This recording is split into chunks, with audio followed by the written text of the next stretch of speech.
नमस्कार। मैं हिना प्रसून स्वागत करती हूँ आप सबों का अपने चैनल हिना प्रसून एस्ट्रोलॉजी में। आज ज्योतिष के एक नए कार्यक्रम में आप सबों का बहुत बहुत स्वागत है।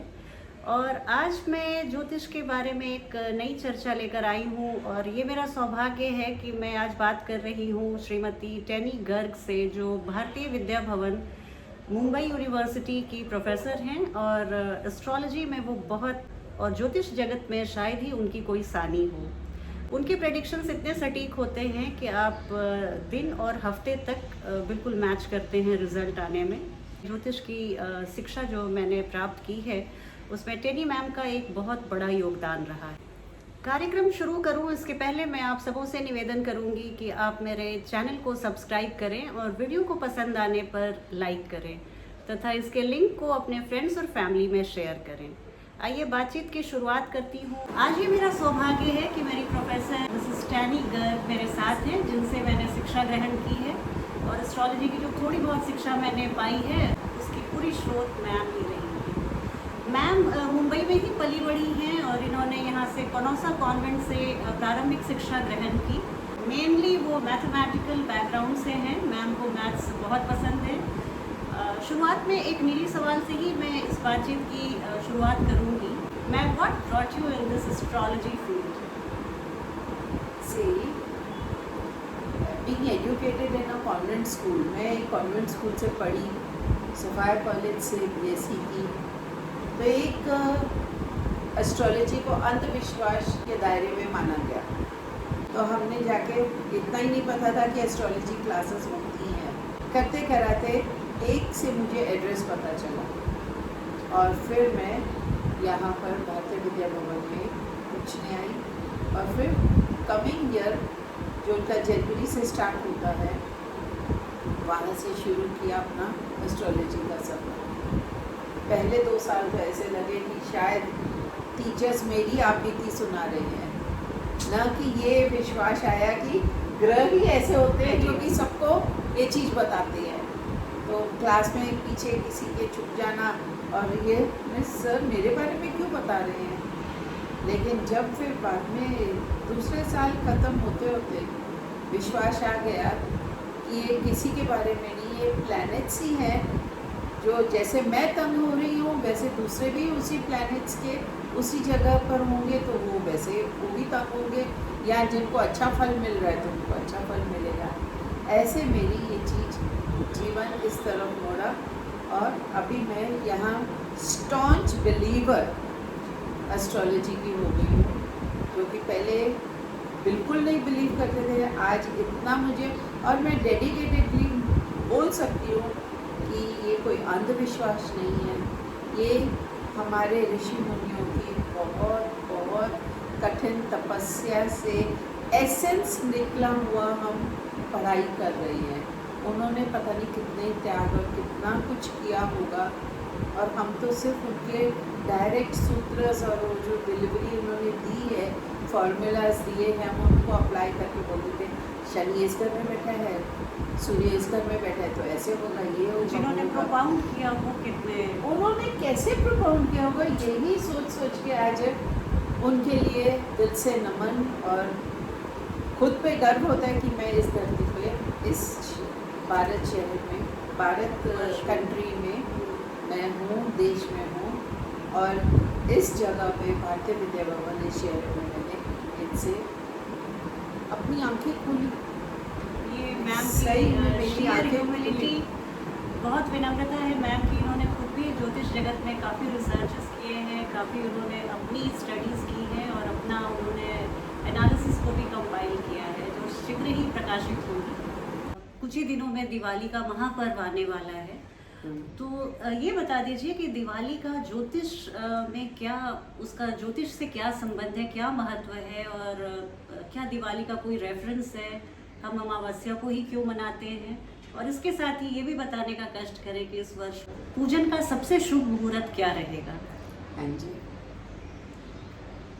ज्योतिष एक जो बेस है, ज्योतिष का बेस आप सब जानते हैं कि नवग्रह, आकाशमंडल, स्वरमंडल, सब चीज़ों को मिलाकर मतलब हम अगर हिसाब से देखें, जैसे कि लॉन्जिट्यूड लैटिट्यूड्स गिनते हैं, फिर डिक्लिनेशन देखते हैं, लैटिट्यूड्स जो प्लैनेट्स के हैं उस सब की गिनती कर करके हमारे यहाँ जो धरती पे जो सीजन्स बनते हैं या जो भी हमारे धरती पे फ्लोरा फौना ह्यूमन बीइंग कोई भी जीव है, जीवन है, जो भी जीव जंतु हैं वो सब का रिजल्टेंट है, सब चीज़ की रिजल्ट है कि ये चीज़ होती है। हमारे यहाँ संहिताएं हैं जिसमें आपको इसकी जानकारी पूरी मिल जाएगी। जहाँ तक कि अमावस्या की बात है, ये साल में 12 अमावस्या आते हैं और जिस समय अधिक मास होता है तो फिर 13 हो जाती हैं। पूर्णिमा भी वैसे ही 12 पूर्णिमा साल की होती हैं और वैसे अधिक मास पड़ने पर 13, जबकि संक्रांति होती है 12 ही। संक्रांति जो होती है वो है सूर्य का नई राशि में प्रवेश। अमावस्या उसे बोलते हैं जब चंद्र और सूर्य एक ही राशि में हो, और पूर्णिमा उसे बोलते हैं जब सूर्य और चंद्रमा एक दूसरे से ऑपोजिट राशियों में हो। अच्छा, अभी अमावस्या के दिन जो भी कुछ होता है तो किसी का भी जन्म अमावस्या के दिन होगा तो वो इंसान ज़्यादा बाहर नहीं आएगा, बाहर अपने आप को मतलब जिसे हम एक्सट्रोवर्ट कहते हैं वो नहीं होगा। वो अंदर ही अंदर बहुत ही ज्ञानी भी होगा, हद से ज़्यादा अपने शेल में रहेगा, अपने शेल में रहेगा, अपनी ज़्यादा मतलब वाहवाही नहीं न छोड़ने की, लेकिन उसके अंदर बहुत ज़्यादा हिम्मत और ताकत और मन की ताकत भी बहुत होती है। क्योंकि देखिए जो हमारा सूर्य है वो है आत्मा का कारक और चंद्रमा है मन का कारक। मन और आत्मा एक साथ मिल जाए तो इच्छा तो कभी कम होती नहीं, और इच्छा पूरी होने जैसे इच्छा पूरी होने जाएगी तो हमारी इच्छा बदल जाती है, लेकिन आत्मा वो नहीं होती है। आत्मा अपनी जगह पर स्थिर होती है। उसी हिसाब से आप इसको कंपेयर कर सकते हो चंद्रमा के और सूर्य के फेजेस। सूर्य के कोई फेजेस नहीं होते हैं, लेकिन चंद्रमा के फेजेस होते हैं, वो हर दिन बदलता रहता है। तो हम अगर अपनी इच्छाओं को उस हिसाब से भी देखें, कभी इच्छाएं बढ़ेंगी कभी घटेंगी, लेकिन एक ही क्वांटिटी में नहीं रहेंगी कभी भी। जबकि सूर्य जो है वो हमेशा स्टेबल रहेगा। और ये जो 12 राशियों में अमावस्याएं आती हैं, हर एक का अपना अपना महत्व है। हम अगर काल पुरुष कुंडली के हिसाब से देखें तो ये आ जाती है तुला राशि में। अमावस्या जो दीपावली की पड़ती है वो है तुला राशि, और काल पुरुष की तुला राशि मतलब सप्तम भाव। सप्तम भाव मतलब marriage, partnership, promotions, name in business partnerships, name in society, आपका कि आप कितने फेमस हो वो भी सप्तम भाव से देखा जाता है। कोई नई चीज शुरू करनी है, कोई नया एडवेंचर शुरू करना है बिजनेस वाइज, मतलब रिस्क लेके काम शुरू करना है, तो भी अमावस्या के समय आप वो चीज मतलब अमावस्या से पूजन करके नेक्स्ट डे से आप उसका काम शुरू कर सकते हो। तो ये सब साइंटिफिकली बेस्ड चीज़ें हैं जो कि ये बताती हैं। एक इसका दूसरा पहलू यह है कि अमृत मंथन जब समुद्र मंथन जब हुआ था जिसमें अमृत निकला था तो उस समय उससे पहले महालक्ष्मी जी निकली थी। कहते हैं कि धन्वंतरी धनतेरस को निकले थे और अमावस के दिन महालक्ष्मी जी निकली थी जिन्होंने विष्णु जी को अपने वर के रूप में और उनके गले में वरमाला भी डाली थी। और वो पहले से ही उनका निश्चय था कि वो उनको पत्नी के रूप में लेंगे ही। और महालक्ष्मी की पूजा, स्थिर महालक्ष्मी की पूजा, यही महालक्ष्मी की इसी अमावस के दिन होती है कि जो महालक्ष्मी माता आए हमारे घर में स्थिर रूप से रहे। वैसे कईयों के रूप से ऐसे अलग अलग कथाएं हैं, अलग अलग स्टोरीज है। कई लोग बोलते हैं कि महालक्ष्मी का जन्म तो मतलब महालक्ष्मी जो समुद्र से निकली वो तो अमावस्या के दिन और श्री हरि विष्णु जी के लिए ही आई, लेकिन उससे पहले भी एक लक्ष्मी निकली है जो कि चंचल वाली हैं। अच्छा। तो वो खड़ी लक्ष्मी होती हैं, स्टैंडिंग पोस्चर वाली। जी, जी। और ये जो माँ लक्ष्मी होती है ये बैठी हुई कमल होती पे है आसीन। कमल पे। तो इन दोनों का ये फर्क है। अच्छा। चंचल वाली आएगी और जाएगी, ओके। ये स्थिरता वाली है। यानी कि आप इस समय कोई भी नया काम शुरू करते हो या कुछ भी आप नई चीज अपने मन में करते हो तो वो स्थिर रहेगी, आपको आगे फलेगी और आगे चलेगी। लेकिन सिर्फ अमावस्या के कारण ही नहीं, चंद्र और सूर्य तो बहुत ही इम्पोर्टेंट है, जी। लेकिन साथ में उनके कैबिनेट मिनिस्टर्स जो बाकी प्लैनेट्स बाकी हैं जो 7 प्लैनेट्स उनका भी अपना अपना योगदान योगदान चाहिए। हर साल होता है। जी। और उसी हिसाब से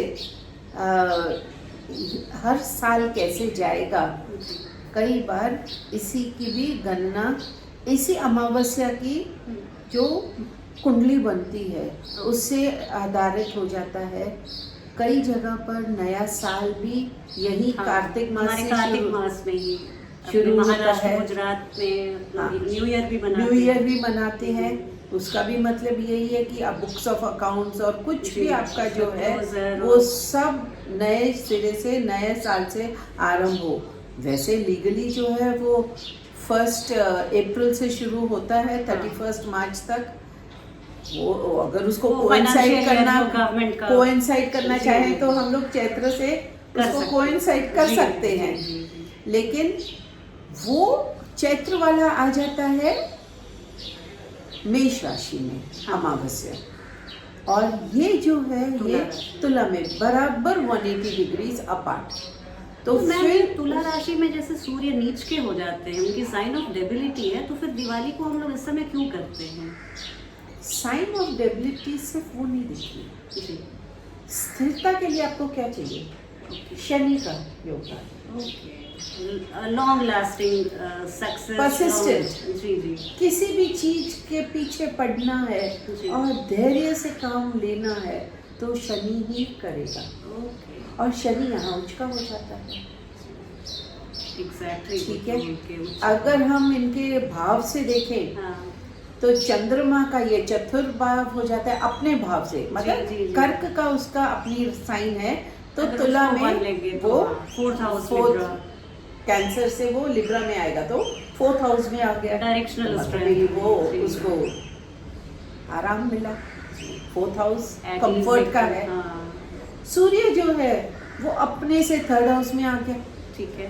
पराक्रम, सबकॉन्शियस माइंड चलना, बराबर चलना, तो भी ये लिब्रा साइन है बैलेंस का, जी।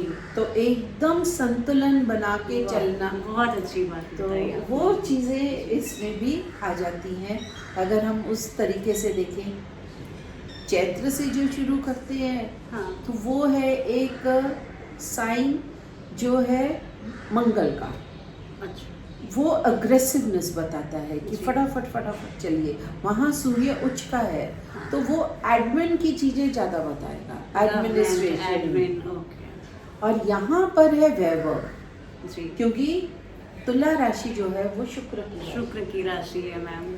तो दिवाली, इसलिए हाँ, तो एक तरह का साइन बोला जाए तो अगर मेष राशि मेल्स के लिए है, मास के संतुलन में मैं बता रही हूँ, जी जी। ऑड इवन के हिसाब से नहीं। और फिर तुला आ जाती है विमेन, फीमेल के लिए। और फीमेल का भी जो है ग्रेस, जी। शुक्र का ग्रेस, और हर चीज में शुक्र शनि की दोस्ती होती है। जी। तो फिर मतलब भी अभी जैसे संजीवनी है, हाँ। गुरु ग्रह देगा जीवन, लेकिन जीवन को नव जीवन देना होगा तो वो शुक्र ग्रह करता है। तो ऐसे कई बातें होती हैं जो इससे कोरिलेट हम लोग कर सकते हैं अपने लिब्रा साइन, तुला साइन से। और एक अमावस्या के बारे में मैम एक बहुत अच्छी बात मैंने आर्टिकल में किसी पढ़ा था कि वो मेल और फीमेल एनर्जी एक साथ जब आते हैं तो कुछ क्रिएट करते हैं। वो सन मेल एनर्जी और मून फीमेल एनर्जी और अमावस्या में जब दोनों एक साथ आ जाते हैं, कंजंक्ट हो जाते हैं, तो कुछ भी नए आइडियाज, नए वेंचर शुरुआत करने के लिए बहुत अच्छी बात वो होती है। इसलिए क्योंकि ये जो दिवाली का पर्व है जी। ये बनाया जाता है स्वाति नक्षत्र में। अच्छा। स्वाति का मतलब है वायु, ओके। और जो आकाश से और धरती से मिलाए जी। वो वायु ही है। एग्जैक्टली। और वायु मीन्स वो बस कहीं भी कैसे भी जाएगी, जी। उसे कोई रोक नहीं सकता है। स्वाति खुद नक्षत्र फीमेल है, ओके। लेकिन वो इतनी एडवेंचरस है, इतनी एडवेंचरस है कि तभी तो ये बिजनेस, हम लोग नए बिजनेस करें, कुछ भी करें, बिजनेस को एक्सपैंड करें, मतलब जी। नई ऊंचाइयों तक लेके जाए, ओके। नई दिशाओं में जाए, डायरेक्शंस में, नई चीजों में जाए, अच्छा। जहाँ की वो मतलब कोई गया ना हो, बहुत तो अच्छी वायु बात ही है। वहाँ जाएगी। बिल्कुल मैम। तो ये जो स्वाति नक्षत्र है, इसका जो हम पूजन होता है इस जी। दौरान, तो स्वाति का ही स्व, अच्छा। खुद से, ओके। तो वो खुद से इंसान आगे बढ़ने की कोशिश करता है। तो मैम इस वर्ष पूजन का सबसे शुभ मुहूर्त क्या, हम लोग कब पूजा करें कि वो लक्ष्मी बिल्कुल स्थिर रूप से हमारे घर में रहे? अभी देखिए, स्थिर रूप से सारा दिन अमावस्या होती है, जी। तो इंसान कभी तो सोचता है चलो कुंभ राशि में कुंभ लग्न में कर लेते हैं, ठीक है। या फिर वृश्चिक में। हाँ। लेकिन जो ये दोनों साइंस जो लग्न जो आते हैं दिन में आ जाते हैं, ओके।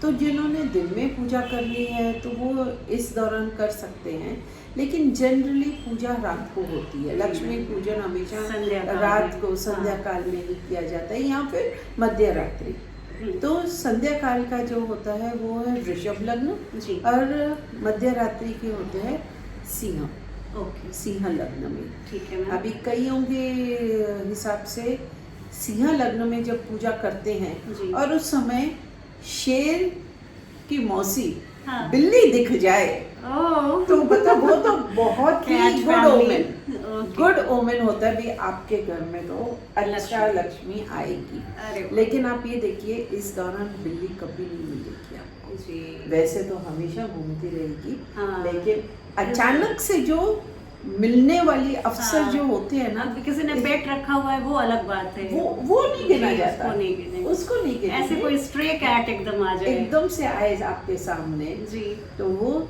सिंह लग्न की होती है बात, ओके, कैट फैमिली की। कैट फैमिली की। जी जी। अच्छा, वैसे जो शाम का समय होता है, हाँ। जनरली हम लोग शाम के समय लक्ष्मी पूजन करते हैं। हाँ। वो है वृषभ का जी। लग्न का। टाइम बता दीजिएगा। हाँ जी, टाइम है, अच्छा, वृषभ का, और फिर नवमांश लेना, अच्छा। तो वो पूरा वृषभ का जो समय होता है वो 2 घंटों का होता है। बिल्कुल। दैट इज शाम के 6:42 से लेके ओके। 8:42 तक। 6:45 से 6:45 तक लगभग। हाँ, 6:45 से 9:45 तक। अच्छा। लेकिन इसमें से भी जो आपको विशेष पूजा जो करनी होती जी। है, अगर आप वो करना चाहें तो नवमांश ले सकते हो। जी। तो पहला है वृषभ लग्न में मकर जी। नवमांश, ओके। वो कितने है बजे? 1842, दैट इज शाम के 6:42 से जी। 6:55 तक। ओके, ठीक है। फिर कुंभ नवमांश आ जाता है। इस बार कुंभ में भी ग्रहों की पोजीशन अच्छी है अच्छा। Comparatively, okay. तो वो है 18:55 से लेके 19:08। अच्छा। मतलब भी अगर मैं इसको 6:55 से 6:55 से 7:08 7:08 8 मिनट तक। ये और आपने फिर बहुत बाद अच्छी- में आ जाता है जी। वृषभ लग्न, वृषभ नवमांश। Okay ma'am. वो है 7:34 से जी। 7:47 तक। अच्छा। दैट इज 7:34 PM से 7:47 PM। बहुत अच्छी ये जानकारी दी तीन मैम है आपने। और slots। मैं अपने दर्शकों से ये निवेदन करूंगी कि आप इन्हीं तीनों समय में आप जो भी आपको जो सूटेबल लगे उस पर आप पूजन करें और स्थिर लक्ष्मी को अपने घर में बुलाएं। ये यहाँ पे मैं बहुत इंटरेस्टिंग मोड पे इस बातचीत को छोड़ के जाती हूँ। भविष्य में जल्दी ही मैम से फिर पुनः भेंट होगी। और आप सभी दर्शकों से निवेदन है, आप बताइएगा आपको ये वीडियो कैसा लगा। पसंद आने पे वीडियो को आप लाइक करें और लिंक को अपने फ्रेंड्स और फैमिली में शेयर करें। मिलती हूँ अगली वीडियो में बहुत जल्दी। तब तक के लिए अपना ध्यान रखिएगा। जय हिंद, जय भारत।